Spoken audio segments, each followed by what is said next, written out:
নমস্কার বন্ধুরা, অঙ্কিতা গল্প স্টুডিওতে তোমাদের সবাইকে স্বাগতম। হাজির হয়ে গেলাম সরজিৎ ঘোষের একটি মন ভালো করা গল্প নিয়ে। আমার গল্প পাঠ ভালো লাগলে চ্যানেলটিকে সাবস্ক্রাইব করে আমার পাশে থাকার অনুরোধ রইল। গল্প শুনে একটি লাইক করবেন আর কমেন্টে আপনাদের মতামত জানাবেন। আর ভালো লাগলে শেয়ার করবেন কাছের আত্মীয় স্বজন বন্ধুবান্ধবদের কাছে। তো চলুন বেশি কথা না বলে গল্পটা শুরু করা যাক। গল্পটির নাম শ্বশুরবাড়ির সঙ্গী। বিয়ের 2 মাস পরের ঘটনা। শাশুড়িমা বাড়িতে ছিলেন না। বিয়ে বাড়ি উপলক্ষে এক আত্মীয়ের বাড়িতে 2 দিনের জন্য গিয়েছিলেন। শাশুড়িমা অবশ্য যেতে চাইছিলেন না। উনি বললেন, আমি চলে গেলে তুমি একা সামলাতে পারবে না। তার ওপর অন্তর অফিস, সকাল সকাল উঠে নিজে হাতে রান্নাবান্না করা কম খাটনির ব্যাপার নয়। শুনে বললাম, ও নিয়ে আপনি চিন্তা করবেন না, মাত্র 2 দিনের ব্যাপার। একটা দিন তো মাত্র সকাল সকাল উঠে রান্না করে দেওয়া, তারপর শনি রবিবার তো এমনিতেই ছুটি। তাছাড়া আপনি তো রবিবার চলেই আসছেন, আমি ঠিক ম্যানেজ করে নেব। আমি ম্যানেজ করে নেব বললেও শাশুড়িমা আমার ওপর যেন ঠিক ভরসা করতে পারছিলেন না। কিন্তু একটা ভাব কাজ করছিলই। বললেন, শুধু কি সকালের রান্না? তার ওপর অন্তর টিফিন তৈরি করা, বাড়িতে গোপাল আছে, তার সেবা, তুমি সত্যিই পারবে? আপনি একটু বেশি ভাবছেন, দেখুন না আমি পারি কি না। শেষমেশ শাশুড়িমাকে রাজি করিয়ে জোর করেই পাঠিয়ে দিলাম আত্মীয়ের বাড়িতে।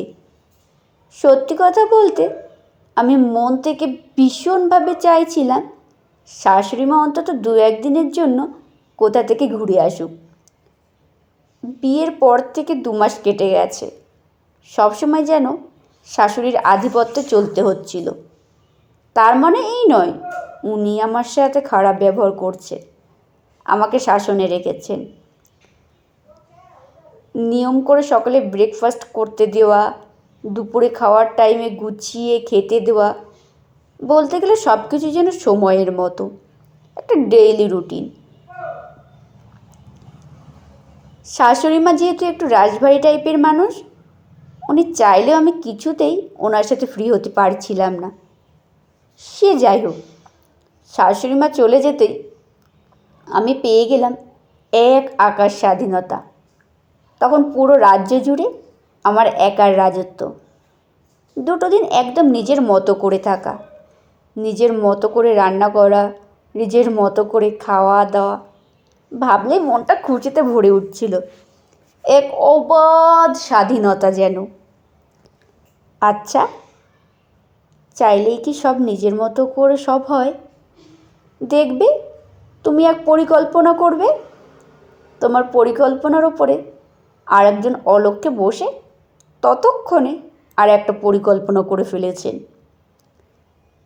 শাশুড়িমা চলে যেতেই সেই খুশিতে বরকে ফোন করলাম। বর তখন অফিসে।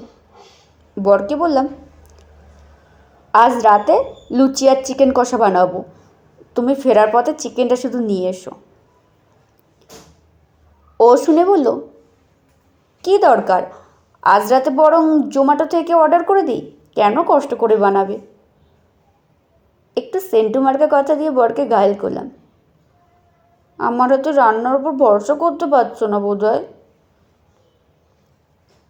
ও আর কথা না বাড়িয়ে বলল, তা কেন, তোমার খাটনি হবে তাই বললাম। শোনো, চিকেন কষা আর লুচিই খাবো আজ। রাতে লুচি আর চিকেন কষা বানালাম। আমার হাতে রান্না খেয়ে বর প্রশংসা পঞ্চমুখ হলেও পরের 2 দিন আমার হাতে রান্না খাওয়ার সৌভাগ্য ওর আর হলো না। ওই যে বললাম, প্ল্যানের ওপর আর একটা প্ল্যান ভগবান করে রাখেন।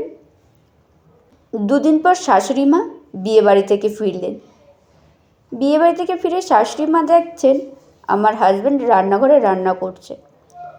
আমি তখন বিছানায় শুয়ে আছি। ছেলেকে রান্না করতে দেখে একটু জোর গলাতেই শাশুড়িমা বললেন, এ কি, তুই রান্না করছিস? বৌমা কোথায়? আমি তখন বিছানা ছেড়ে ধরপড়ি উঠে এসেছি।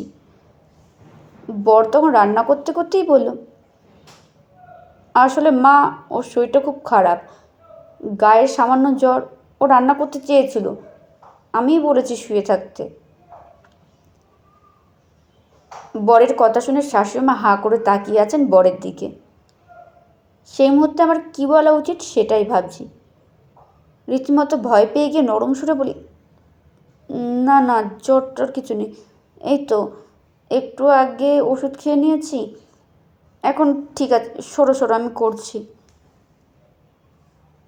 আমার এমন কথায় বর বলে উঠল, তুমি আবার উঠে এলে কেন? তুমি রেস্ট নাও, আমি সামলে নিচ্ছি, তাছাড়া মা তো এসেই গেছে। আমি তখন শাশুড়ি মায়ের মুখের দিকে তাকিয়ে আছি। শাশুড়ি মা বড় বড় চোখ করে আমার দিকে তাকিয়ে বললেন, মুখের দিকে ওভাবে তাকাচ্ছ কি? আমাকে কি ভাবো বলো তো তুমি? আমি তোমার মা হতে পারবো না, তা বলে শাশুড়ি হিসেবে এতটাই কি খারাপ?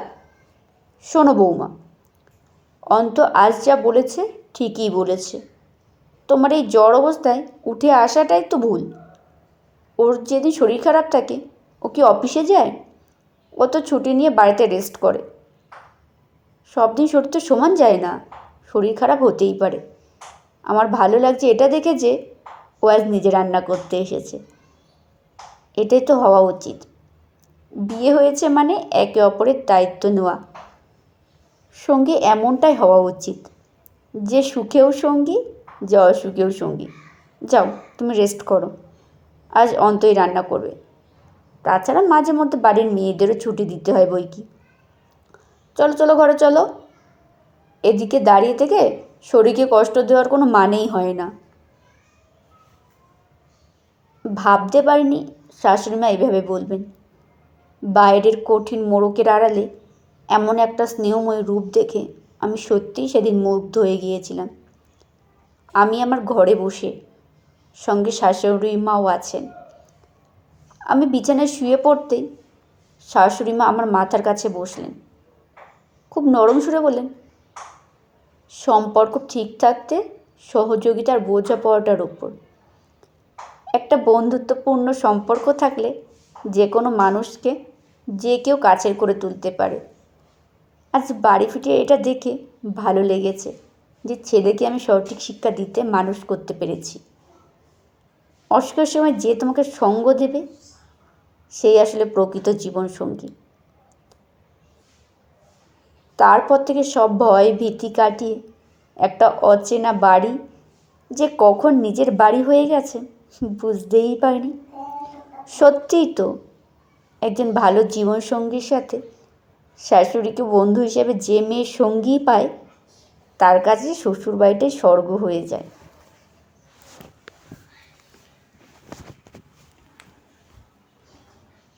নমস্কার, শেষ হলো গল্প পাঠ। কেমন হয়েছে কমেন্টে জানাতে ভুলবেন না।